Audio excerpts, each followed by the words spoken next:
ಶ್ರೀ ಶಿವಪುರಾಣ ಸೃಷ್ಟಿ ಕ್ರಮ ಕಾಮದಹನ ಪ್ರಸಂಗ. ಒಂದು ಸಾರಿ ತಾರಕಾಸುರನೆಂಬ ರಾಕ್ಷಸನಿಂದ ನಾನಾ ವಿಧವಾದ ಕ್ಲೇಶಗಳನ್ನು ಅನುಭವಿಸುತ್ತಿದ್ದ ಎಲ್ಲಾ ದೇವತೆಗಳು ಬ್ರಹ್ಮನ ಬಳಿಗೆ ಹೋಗಿ ತಮ್ಮ ಕಷ್ಟಗಳನ್ನು ವಿವರಿಸಿ ಆತನಲ್ಲಿ ಮೊರೆ ಹೊಕ್ಕರು. ಬ್ರಹ್ಮನು ಆ ದೇವತೆಗಳನ್ನೆಲ್ಲ ಕರೆದುಕೊಂಡು ಶ್ರೀ ಮಹಾವಿಷ್ಣುವಿನ ಬಳಿಗೆ ಹೋದನು. ಈಶ್ವರನ ತಪಸ್ಸನ್ನು ಭಂಗಗೊಳಿಸದೆ ಇದಕ್ಕೆ ಬೇರೆ ಮಾರ್ಗವೇ ಇಲ್ಲ ಎಂದು ವಿಷ್ಣು ಹೇಳಲಾಗಿ ಇದನ್ನು ವಿವರಿಸಿ ಹೇಳಬೇಕೆಂದು ದೇವತೆಗಳು ಪ್ರಾರ್ಥಿಸಿದರು.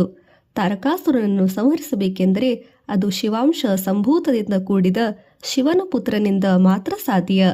ಆದರೆ ಈಗ ಶಿವನು ಬ್ರಹ್ಮಚರ್ಯ ದೀಕ್ಷೆಯಲ್ಲಿದ್ದು ಉಗ್ರ ತಪಸ್ಸನ್ನು ಆಚರಿಸುತ್ತಾ ಇರುವನು.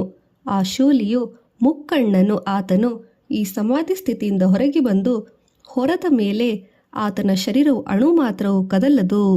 ಅದು ಕದುಲಿದರೂ ಕೂಡ ಆತನು ಕಾಮ ಪರವಶನಾಗನು.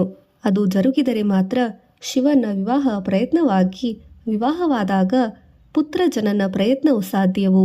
ಈ ಎಲ್ಲವೂ ಕ್ರಮವು ಒಂದೇ ಸಾರಿ ಜರುಗಬೇಕಾದ ಕಾರ್ಯಕ್ರಮಕ್ಕಾಗಿ ಒಂದೇ ಒಂದು ಉಪಾಯವಿರುವುದು. ಮೊಟ್ಟ ಮೊದಲಿಗೆ ಶಿವನ ತಪೋದೀಕ್ಷೆಗೆ ಭಂಗ ಉಂಟಾಗಬೇಕು. ಅದಕ್ಕೆ ಸಮರ್ಥನಾದವನೆಂದರೆ ನನ್ನ ಪುತ್ರನಾದ ಮನ್ಮಥನು ಮಾತ್ರವೇ. ಆತನು ಸಮಸ್ತ ಜೀವರಾಶಿಗಳಿಗೆ ಕಾಮಾವೇಶವನ್ನು ಕಲ್ಪಿಸುವನು. ಆದುದರಿಂದ ಆತನನ್ನು ಸಂದರ್ಶಿಸಿ ನಿಮ್ಮ ಕಾರ್ಯವನ್ನು ಸುಲಭಗೊಳಿಸುತ್ತೇನೆ ಎಂದು ವಿಷ್ಣು ವಿವರಿಸಿದನು. ಎಲ್ಲ ದೇವತೆಗಳು ಪಂಚಬಾಣನ ಬಳಿಗೆ ಹೋಗಿ ಪರಶಿವನ ತಪೋದೀಕ್ಷೆಯನ್ನು ಭಂಗಗೊಳಿಸಬೇಕೆಂದು ಬೇಡಿಕೊಂಡರು. ನಿಟಿಲಾಕ್ಷನು ಅಗ್ನಿಯನ್ನು ತನ್ನ ಮೂರನೇ ಕಣ್ಣುಗಳಲ್ಲಿ ಧರಿಸುವುದನಾದ್ದರಿಂದ ಪುಷ್ಪಬಾಣವನ್ನು ಪ್ರಯೋಗಿಸುವಾಗ ಎಚ್ಚರಿಕೆಯಿಂದ ಮರೆಯಾಗಿದ್ದು ಶರಸಂಧಾನ ಮಾಡಬೇಕೆಂದು ಸಲಹೆಯನ್ನಿತ್ತು ಜಾಗ್ರತೆ ಎಂದು ಹೇಳಿ ಕಳುಹಿಸಿದರು. ಹೀಗೆ ಪಂಚಶರನು ಮಲಯ ಮಾರುತ, ಜಯಂತ, ವಸಂತ ಇವರ ಜೊತೆಯಲ್ಲಿ ಶಿವನ ತಪಸ್ಸನ್ನು ಭಂಗಗೊಳಿದುಕೋಸ್ಕರ ಸನ್ನದ್ಧರಾಗಿ ಸಮರ್ಥರಾಗಿ ತಿಳಿದು ಹೊರಟರು. ಒಂದು ಮಹತ್ ಕಾರ್ಯ ಸಿದ್ಧಿಗಾಗಿ ರೂಪುಗೊಂಡ ಆ ಪ್ರಯತ್ನದಲ್ಲಿ ಅಸಮರ್ಥವಾಗಿ ಅಲ್ಲಿ ಅಕಾಲದಲ್ಲಿ ವಸಂತ ಋತು ಉಂಟಾಯಿತು. ಅದೆಲ್ಲವೂ ಮನ್ಮಥನ ಮಿತ್ರನಾದ ವಸಂತನದೇ ಕೆಲಸ. ತಂಪಾದ ಗಾಳಿಯು ಬೀಸುವಂತೆ ಮಲಯ ಮಾರುತನು ಮಾಡಿದನು. ವಸಂತನಿಗೆ ಪ್ರತಿಸ್ಪಂದಿಸುವ ಜೀವಿಗಳು ಮತ್ತು ಪ್ರಾಣಿಗಳನ್ನು ಅಲ್ಲಿಗೆ ಬಂದು ಸೇರಿಸುವ ಕಾರ್ಯವನ್ನು ಜಯಂತನು ತನ್ನ ಭುಜಸ್ಕಂದದಲ್ಲಿ ಧರಿಸಿದನು. ಮನ್ಮಥನು ಮರೆಯಲ್ಲಿ ನಿಂತು ಪುಷ್ಪಬಾಣವನ್ನು ಪ್ರಯೋಗಿಸಿದನು. ಆದರೆ ಸ್ಪರ್ಶದಿಂದ ಶಿವನಿಗೆ ತಪೋಭಂಗವಾಯಿತು. 4 ದಿಕ್ಕುಗಳಿಗೂ ದೃಷ್ಟಿ ಹರಿಸಿದಾಗ ಮರೆಯಲ್ಲಿ ಅರಿತುಕೊಂಡ ನಿಂತಿರುವ ಪುಷ್ಪಶರನು ಕಂಡುಬಂದನು.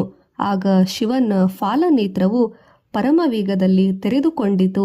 ಶಿವನ ಕಣ್ಣಿನ ದೃಷ್ಟಿಗೆ ಸಿಕ್ಕ ಕಾಮನು ಭಸ್ಮನಾದನು.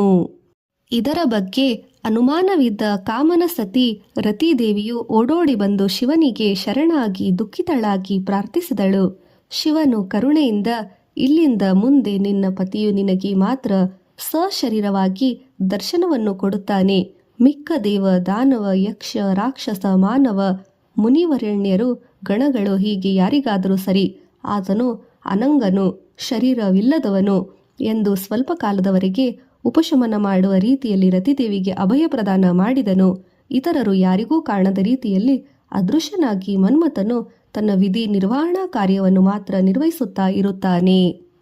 ಆ ಪ್ರಕಾರವಾಗಿ ಮಾರಣ ಶರೀರ ಭಸ್ಮವಾಗಿ ಆತ್ಮಜ ಭಾವ ನಶಿಸಿದ ನಂತರ ಪ್ರಪಂಚದಲ್ಲಿ ಸಮಸ್ತ ಜೀವರಾಶಿಗಳು ಆತನಿಂದ ಕಾಮ ಮೋಹ ಪರವಶರಾಗುತ್ತಲೇ ಇರುತ್ತಾರೆ.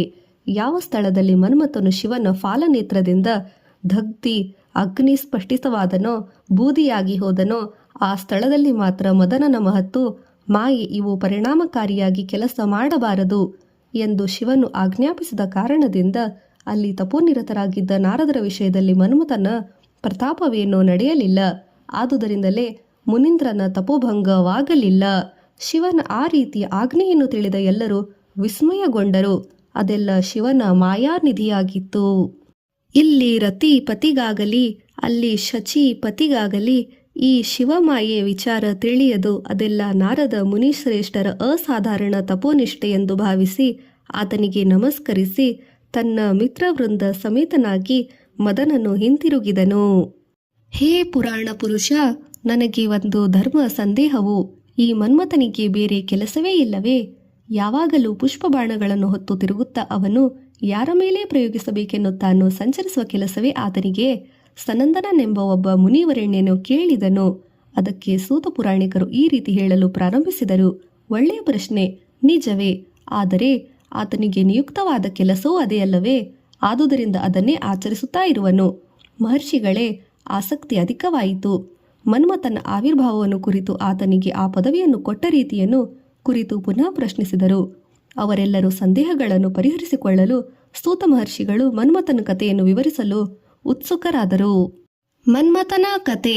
ಒಂದಾನೊಂದು ಸಮಯದಲ್ಲಿ ವಿಷ್ಣುವಿನ ಅಂಶದಿಂದ ಒಬ್ಬ ಕುಮಾರನನ್ನು ಸೃಷ್ಟಿಸಬೇಕೆಂದು ಸಂಕಲ್ಪಿಸಿದ ಬ್ರಹ್ಮನಿಗೆ ಆತನ ಹೃದಯ ಸ್ಥಾನದಿಂದ ನವಯೌವನ ವಿಲಾಸಿನಿಯಾದ ಒಬ್ಬಳು ಕನ್ಯೆಯು ಆವಿರ್ಭವಿಸಿದಳು.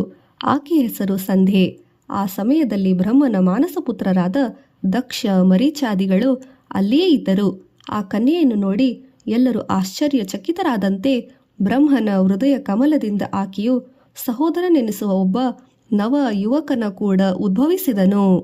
ಸ್ತ್ರೀಯರಿಗಿಂತಲೂ ಸನ್ಮೋಹಕಾರಕನು, ಅತ್ಯಂತ ದರ್ಪವಿಲಸಿತನು ಆದ ಆತ ಯುವಕನು ಇಕ್ಷುಧನುಸ್ಸನ್ನು 5 ಪುಷ್ಪಬಾಣಗಳನ್ನು ಧರಿಸಿದ್ದನು. ಆತನು ಜನಿಸಿದ ಕೂಡಲೇ ಬ್ರಹ್ಮನಿಗೆ ನಮಸ್ಕರಿಸಿ ತನಗೆ ಒಂದು ಹೆಸರು ಪದವಿ ಬೇಕೆಂದನು. ಏನೋ ಒಂದು ವ್ಯಾಪಕ ಶಕ್ತಿಯನ್ನು ಕಲ್ಪಿಸಿದಿರುವಂತೆ ಆ ಯುವಕನು ನೋಡಿದರೆ ಯಾರಿಗೋ ತಿಳಿಯದೆ ಯಾವುದೋ ಒಂದು ಬಗೆಯ ವಿಚಿತ್ರವಾದ ವಿಕಾರಗಳನ್ನು ಹೊಂದಿ ಬೆರಗಾಗುತ್ತಾ ಎಲ್ಲರೂ ಸಾಕಿದರು. ಮುಂದೆ ಆ ಮೋಹದಿಂದ ಕೊಂಚವಾಗಿ ಬ್ರಹ್ಮನು ವಿಕಾರಗೊಂಡನು. ದರ್ಶನ ಮಾತ್ರದಿಂದಲೇ ಮೋಹವನ್ನು ಹುಟ್ಟಿಸುತ್ತಿದ್ದೀಯಾ? ಇದಕ್ಕಿಂತ ಬೇರೆ ವ್ಯಾಪಕ ಅವಶ್ಯಕತೆ ಬೇಕೇ? ಆ ಕೆಲಸವನ್ನೇ ಮಾಡುತ್ತಿರು. ನಿನ್ನಲ್ಲಿರುವ ಪುಷ್ಪಬಾಣಗಳಿಂದ ಸರ್ವ ಪ್ರಾಣಿಗಳನ್ನು ಸಂಮೋಹನ ಪಡಿಸುತ್ತಿರು. ಸ್ತ್ರೀ ಪುರುಷರು ನೀನು ಹೇಳಿದಂತೆ ಕಾಮಚಿತ್ತರಾಗಿ ಚಿತ್ತ ಚಾಂಚಲ್ಯದಿಂದ ಮಾಡು. ನಿನ್ನ ರಹಸ್ಯ ಸಂಚಾರವು ಹಿಂಚರಿಯುತ್ತಿಲ್ಲ. ನೀನು ಭಾವಜನು. ತಿಳಿದ ಮಾತ್ರದಿಂದ ಬಂದು ನಿನ್ನ ನೋಟಕ್ಕೆ ತ್ರಿಮೂರ್ತಿಗಳು ಚಲಿಸುವರು. ಹುಟ್ಟಿದ ತಕ್ಷಣ ಮನೋಚಾಂಚಲ್ಯಗೊಳಿಸುವುದರಿಂದ ಮನ್ಮಥ ಎಂಬ ಹೆಸರು ನಿನಗೆ ಸರಿಯಾಗಿ ಹೊಂದುವುದು. ಕಾಮೋದು ಉತ್ಪತ್ತಿ ಉಂಟು ಮಾಡುವುದರಿಂದ ನಿನಗೆ ಮನ್ಮಥ ಎಂಬ ಹೆಸರು ನೀಡುತ್ತೇನೆ ಎಂದರು. ಹಾಗಾಗಿ ನಿನ್ನ ಹೆಸರು ಕಾಮದೇವ ಎಂದು ಕರೆಯಲಿ. ಅತಿಯಾದ ದರ್ಪ ಪ್ರದರ್ಶಿಸುವುದರಿಂದ ಕಂದರ್ಪನೆಂದು ವಿವರಿಸಲು ಯೋಗ್ಯನು. ಮದನ, ಪುಷ್ಪಧನ್ವ, ಮಾರ, ಸುಮಶರ, ಪುಷ್ಪಚಾಪ, ಪಂಚಶರ, ಸ್ಮರ, ಮನಸೀಜ, ಆತ್ಮಭೂ ಇವೆಲ್ಲವೂ ನಿನ್ನ ಹೆಸರುಗಳೇ ಎಂದು ಅಲ್ಲಿ ಸಭೆಯಲ್ಲಿದ್ದ ಎಲ್ಲರೂ ವಿವಿಧ ರೀತಿಯಲ್ಲಿ ಮದನಕುಮಾರನನ್ನು ಹೇಳಿದರು. ತನಗಾಗಿ ಒಂದು ವ್ಯಾಪಕವನ್ನು ಕಲ್ಪಿಸಿಕೊಂಡು ಅವನು ಅಲ್ಲಿಂದಿಲ್ಲಿಗೆ ನಿರ್ವಹಿಸಲು ಉತ್ಸಾಹಿತನಾಗಿ ಪುಷ್ಪಬಾಣಗಳನ್ನು ಅಲ್ಲಿದ್ದವರ ಮೇಲೆ ಎಡೆಬಿಡದೆ ಪ್ರಯೋಗಿಸಿದನು. ಅದರಿಂದಾಗಿ ಬ್ರಹ್ಮನ ಮನಸ್ಸು ಕದಲಿತು. ಮನ್ಮಥನ ಜೊತೆಯಲ್ಲಿ ಜನಿಸಿದ ನವಯುವತಿ ಕುಸುಮ ಕೋಮಲೆ ಬ್ರಹ್ಮನ ಮಾನಸಪುತ್ರಿಯ ಮೇಲೆ ಸರ್ವರ ದೃಷ್ಟಿಯು ಕೇಂದ್ರೀಕೃತವಾಯಿತು. ಆ ಅವಸ್ಥೆಯಲ್ಲಿ ಬ್ರಹ್ಮನಿಗೂ ಕೂಡ ತಪ್ಪಲಿಲ್ಲ. ಹೀಗಾಗಿ ಅಲ್ಲಿಯೂ ಸಹ ಘೋರವಾದ ತಪ್ಪು ಜರುಗುವ ಮೊದಲೇ ಧರ್ಮದೇವತೆಯು ಸಕಾಲದಲ್ಲಿ ಸ್ಪಂದಿಸುವುದರಿಂದ ಎಲ್ಲವೂ ಸರಿ ಹೋಯಿತು. ತಕ್ಷಣವೇ ಅಲ್ಲಿ ಮೃತ್ಯುಂಜಯನನ್ನು ಪ್ರತ್ಯಕ್ಷವಾದನು. ಬ್ರಹ್ಮನನ್ನು, ಆತನ ಮಾನಸಪುತ್ರನನ್ನು ಮೊದಲಿಗನು. ತಮ್ಮ ತಮ್ಮ ಸ್ಥಿತಿಯಲ್ಲಿ ವರಸೆಯನ್ನು ಮರೆತು ಕಾಮಿಸಲು ಹೋದ ಎಲ್ಲರಿಗೂ ಕಾಮ ಸಂಹಾರವನ್ನು ಮಾಡಿ ಮಹಾದೇವನು ಅದೃಶ್ಯನಾದನು. ಇದರಿಂದಾಗಿ ಬ್ರಹ್ಮನಿಗೆ ಅವಮಾನ ಅಧಿಕವಾಯಿತು. ಅದರಿಂದಲೇ ಸ್ವಲ್ಪ ಸೃಷ್ಟಿಯು ಜರುಗಿತೆನ್ನಬಹುದು. ಆ ವಿಚಾರವು ಅಲ್ಲಿ ಅಪ್ರಸ್ತುತ. ಶಿವನಲ್ಲಿ ಹೇಳಿಕೊಳ್ಳಲು ಬದಲಾಗಿ ಲಜ್ಜಿತನಾಗಿ ಮನ್ಮಥನು ಪ್ರಸರಿಸಿದನು. 4 ಮುಖಗಳಿದ್ದು ಏನು ಲಾಭ? ಮಾನವ ಹೋದ ಮೇಲೆ ಈ ಮುಖವನ್ನು ಹೊಂದಿ ದೇವತೆಗಳಿಗೆಲ್ಲರಿಗೂ ಹಿರಿಯನಂತೆ ಯಾವ ರೀತಿ ವ್ಯವಹರಿಸಲಿ? ಇದೆಲ್ಲವೂ ನಿನ್ನಿಂದಾಗಿ ಜರುಗಿತು. ನನಗೆ ನೀನು ತಪ್ಪುವಂತೆ ಮಾಡಿದೆ. ಆದುದರಿಂದ ನೀನು ಆ ತ್ರಿನೇತ್ರನ 3ನೇ ಕಣ್ಣಿನ ಅಗ್ನಿಯಲ್ಲಿ ದಹಿಸುವಂತಾಗಲಿ ಎಂದು ಶಪಿಸಿದನು. ವಿಧಾತ ಬ್ರಹ್ಮ ಉದ್ಯೋಗ ಧರ್ಮವನ್ನು ನಿರ್ವಹಣೆ ಮಾಡಿದೆ ಅಷ್ಟೇ ಎಂದು ಮನ್ಮಥನು ಹೇಳಿದನು. ಆದರೂ ಸಂಬಂಧ, ಕಾಲ, ದೇಶಗಳು ವಿಚಾರವನ್ನೇ ಮಾಡದೆ ಕಾಮ ವಿಕಾರವನ್ನು ಉತ್ಪತ್ತಿ ಮಾಡಿದೆ ಎಂದನು ಪ್ರಜಾಪತಿ. ಅದರಲ್ಲಿ ತನ್ನ ತಪ್ಪೇನೂ ಇಲ್ಲವೆಂದನು ಕಾಮನು. ವಾಸ್ತವವಾಗಿ ಕಾಮದ ಗುಣವು ಹಾಗೇ ಅಲ್ಲವೇ? ಅದರ ಸ್ವಭಾವ ಅದು ಹೇಗೆ ಅತಿಕ್ರಮಿಸುತ್ತದೆ? ಕುಮಾರನ ವಾದದಲ್ಲಿ ಬಲವಿರಬಹುದು. ಚತುರನಾನನು ಗ್ರಹಿಸನು. ಚತುರತೆಯಿಂದ ತಾನು ಶಾಪ ಕೊಟ್ಟಿದ್ದನು, ಸಮರ್ಥಿಸಿಕೊಂಡನು. ಸರಿ, ನೀನು ತ್ರಿನೇತ್ರನು ಮರುಳು ಮಾಡಿದವನಲ್ಲವೇ? ನಿನ್ನ ಪ್ರಮೇಯದಲ್ಲಿ ಇಲ್ಲದಿದ್ದರೂ ಸೃಷ್ಟಿಯು ನಡೆಯದು. ಆದುದರಿಂದ ಆ ಪರಮೇಶ್ವರನ ಅನುಗ್ರಹತೆಯಿಂದ ಮತ್ತೆ ನೀನು ಜೀವಿಸುತ್ತೀಯಾ ಎಂದು ಶಾಪೋತ್ಪತ್ತಿಯ ಪರಿಹಾರವನ್ನು ಹೇಳಿದನು. ಅಲ್ಲಿಯೇ ಬ್ರಹ್ಮನ ಮಾನಸಪುತ್ರನಾದ ದಕ್ಷನ ಸ್ನೇಹದಿಂದ ಒಬ್ಬಳು ಮನೋಹರಾಂಗಿ ಉದ್ಭವಿಸಿದಳು. ಶೃಂಗಾರ ಸೀಮೆಗೆ ಪಟ್ಟದ ರಾಣಿಯಂತೆ ಆ ಕನ್ಯಾಮಣಿಗೆ ರತಿ ಎಂಬ ನಾಮಕರಣ ಮಾಡಿ ಮದನನ ಮುಖವನ್ನು ಎಲ್ಲರೂ ನೋಡಿದರು. ಸರ್ವರನ್ನು ಮೋಹಿಸುವಂತೆ ಮಾಡುವ ಮನ್ಮಥನಿಗೆ ಆ ರಮಣಿಯು ಮದನ ವಿಕಾರವನ್ನುಂಟು ಮಾಡುವಂತಿದ್ದಳು. ಕಾಮಕಾರಕನಿಗೆ ಸ್ವಲ್ಪ ಕಾಲದವರೆಗೆ ಆತನ ವೃತ್ತಿ ಉದರ್ದು ತಗ್ಗಿದಂತೆ ಮಾಡಿದಳೆಂದು ಎಲ್ಲರಿಗೂ ತೋಚಿದಂತಾಯಿತು. ಸ್ತ್ರೀ ಪುರುಷರ ಸಂಭೋಗ ಕ್ರಿಯೆಯಲ್ಲಿ ಎಷ್ಟು ಪದ್ಧತಿಯುಂಟೋ ಅಷ್ಟನ್ನೂ ಪ್ರಯೋಗಿಸುತ್ತಾ ಅವರಿಬ್ಬರು ಆನಂದ ಸಾಗರದಲ್ಲಿ ಮುಳುಗುತ್ತಾ ಸಾಗಿದರು. ಅಲ್ಲದೆ ಎಷ್ಟೋ ಹೊಸ ರೀತಿಯ ಆವಿಷ್ಕಾರವನ್ನು ಪ್ರಯತ್ನದಲ್ಲಿ ತೊಡಗಿದರು. ಇದೇ ಮನ್ಮಥಗಾತ. ಈ ಕಥೆಯನ್ನು ಓದಿ ಶೃಂಗಾರ ಸೀಮೆಯಲ್ಲಿ ವಿವರಿಸುವ ಸರ್ವಾಭಿಷ್ಟವನ್ನು ನೆರವೇರುತ್ತದೆ ಎಂದು ಬ್ರಹ್ಮನು ಅನುಗ್ರಹಿಸಿದನು. ಆದರೆ ಮನ್ಮಥನ ದಹನವು ಸ್ವಲ್ಪ ಕಾಲದ ನಂತರ ಅವಧಿಯಲ್ಲಿ ಜರುಗಿತು. ಈ ನಡುವಿನ ಕಾಲದಲ್ಲಿ ಪುನಃ ಒಂದು ಕಥೆಯು ನಡೆಯಿತು ಎಂದು ಸೂತ ಪುರಾಣಿಕರು ನುಡಿದರು. ಅದನ್ನು ಕೂಡ ಸವಿಸ್ತಾರವಾಗಿ ವಿವರಿಸಿ ಎಂದು ಶೌನಕಾದಿ ಮಹರ್ಷಿಗಳು ಕೋರಿದರು. ಸುಮಾಶ್ವರನ ಪರಾಜಯ. ಮನ್ಮಥನ ಜನನ ಕಾಲದಲ್ಲಿ ಜರುಗಿದ ಘಟನೆಯನ್ನು ನೆನೆಸಿಕೊಂಡಾಗಲೆಲ್ಲ ಬ್ರಹ್ಮ ದೇವನ ಹೃದಯದಲ್ಲಿ ಶೂಲಿಯ ಮೊದಲಿಕೆಗೆ ಮಾತು ಶೂಲದಂತೆ ಬಾಧಿಸುತ್ತಾ ಹೋಯಿತು. ಶಿವನಿಗೇನೋ ನಿತ್ಯ ವಿರಾಗಿ ತಪೋನಿಷ್ಠನಾಗಿ ಕೂತವನಿಗೆ ತರುಣಿಯಲ್ಲಿನ ಆಸಕ್ತಿಯ ವೇದನೆಯು ಹೇಗೆ ತಿಳಿಯುತ್ತದೆ? ಒಂದು ಸಾರಿಯಾದರೂ ಸ್ತ್ರೀ ಸಂಯೋಗ ವಿಯೋಗ ಬಾಧೆ ಉಂಟಾಗಿ ಕಾಮದ ಹೆಚ್ಚಿನ ಪ್ರಭಾವ ಹೇಗಿರುತ್ತದೆ ಎಂದು ಅನುಭವಿಸಿದರೆ ತಿಳಿಯುವುದು ಎಂದುಕೊಂಡನು. ಚತುರನಾನನು ತನ್ನ ಆಜ್ಞೆಯಿಂದ ಮನ್ಮಥನನ್ನು ಪ್ರೇರೇಪಿಸಿ ಶಿವನನ್ನು ಮರಳು ಮಾಡುವಂತೆ ಹೇಳಿದನು. ಆದರೆ ಮನ್ಮಥನ ಮಾಯೆಗೆ ರುದ್ರನು ಅಲುಗಾಡಲಿಲ್ಲ. ಸುಮಶರನಿಗೆ ಪೌರುಷವೇನು ಉಂಟು?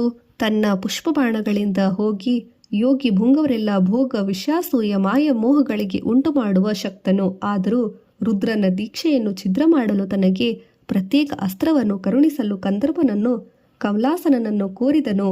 ಕೇವಲ ಪುಷ್ಪಬಾಣಗಳ ಪ್ರಯೋಗದಿಂದಲೇ ತನ್ನ ಕಾರ್ಯವನ್ನು ಮಾಡುತ್ತಿರುವ ಕಾಮನು ಇನ್ನೊಂದು ಹೊಸ ಅಸ್ತ್ರವನ್ನು ಹೊಂದಿದ್ದಾರೆಯೇ?